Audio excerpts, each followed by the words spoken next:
Ikiganiro Katanga ka mbere, ivugurura mu by'ubuzima, ukuri dukeneye muri iki gihe.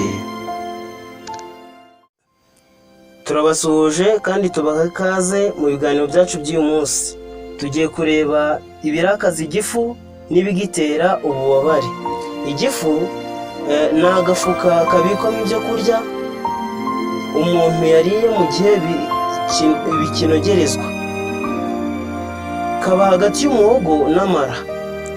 Muri ako gafuka ni mu ibyo kurya bigogorerwa mbere yo kujya kunegerezwa mu mara.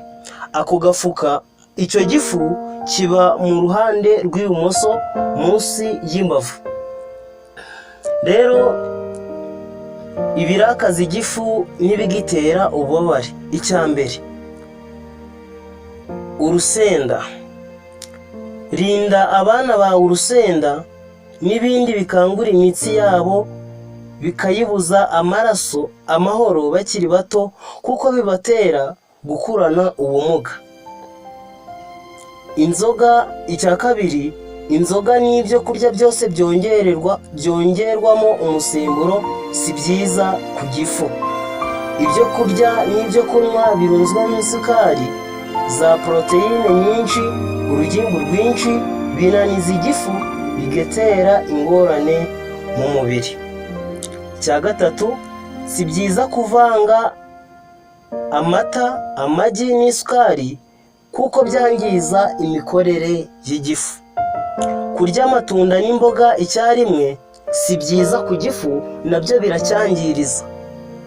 Ndetse ibi bintu binangiriza imikorere yo mu ngingo, ugasanga umuntu ari kugenda ariko amavi ari kumurya bitewe n'uko yavanze imboga n'imbuto. Muri make ntabwo bivangwa.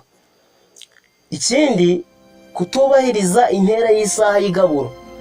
Umuntu agomba kurya hagati y'amasaha 4 n'atandatu amaze kurya. Byaba byiza umuntu ariye hagati y'ayo masaha, kuko niho igifu niba gikoze amasaha 2 kiruhuka andi nk'abiri, cyangwa se niba gikoza amasaha 3 bitewe n'ibyo wariye, kiraruhuka nacyo. Ni urugingo nabwo rukenera kuruhuka. Niyo mpamvu iyo umuntu ariye hagati mu funguro, ni urugero ariye saa 1, saa 3 arongera ararya, kandi yagakwiye kongera kurya saa 6. Umuntu uriye saa 1 yagakwiye kurya saa 6, saa 8 gutyo, ariko ugasanga afashe ibyo kurya bye saa 3. Uri kumva ni ikibazo kiba kirimo, kandi byangiza imikorere y'igifu. Kurya ibyo kurya bishyushye cyane cyangwa byahororombye. Ibyo kurya bishyushye bya bindi by'umuriro, cyangwa se bya biryo byabaye nka barafu, cyangwa se ibiryo byakonje ku rugero rukomeye. Kurya byinshi cyangwa vuba cyangwa watinze nimugoroba. Kurya byinshi, umuntu akarya akumva inda iramuriye. Umuntu ashobora kurya huti ari kuvuga ati ndi kugenda, mfite urugendo, ndi kwihuta kandi nakerewe. Ibi bintu byose byangiza imikorere y'igifu. Ndetse n'abantu barya nijoro cyane, nabyo ibi bintu bituma igifu kigubwa nabi ku buryo bukomeye. Ikindi, kunywa amazi cyangwa ibindi binyobwa mu gihe cy'igaburo.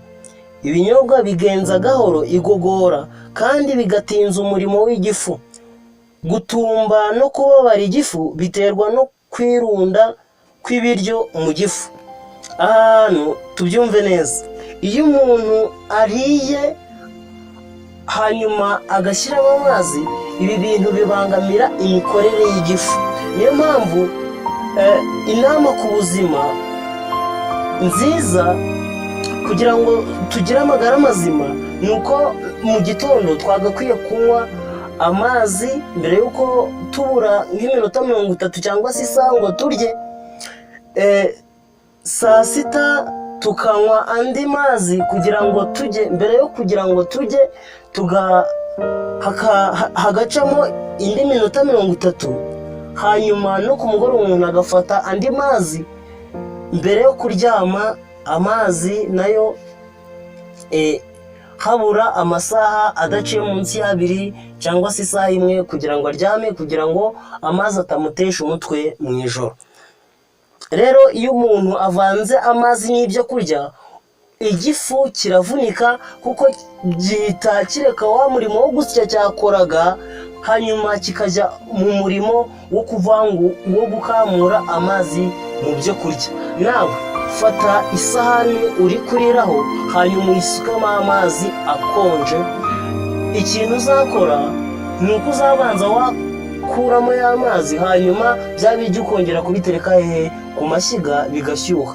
N'igifu ni uko, hanyuma gikora umurimo wo gushyushya bya biryo wasutsemo amazi. Ukumva bifata igihe kirekire, byibuze niba igifu cyagombaga kurangiza umurimo mu masaha 2, aho bishobora gufata amasaha 3 bitewe na ya mazi washyizemo uri kunywa. Ariko nanone ntabwo twakwirengagiza ko hari n'abantu baba bafite ikibazo cyo guhorana inyota. Ku muntu ukunze kugira icyo kibazo, agomba kujya akunda kurya imbuto nyinshi, bizamufasha, inyota izashyira mu gihe cyo kurya. Ikindi tugiye gusohorezaho, ibyo kurya by'ubucuruzi bitinda mu mangazini bivangwa n'imiti yo mu nganda, bishobora gutera igifu kugubwa nabi, umuntu akababara umutwe, ndetse bikaba byatera ubundi buribwe bukomeye. Byavuye mu gitabo cyitwa Gukiza guturutse mu ijuru, paje ya 11, paje ya 12 ndetse na paje ya 10.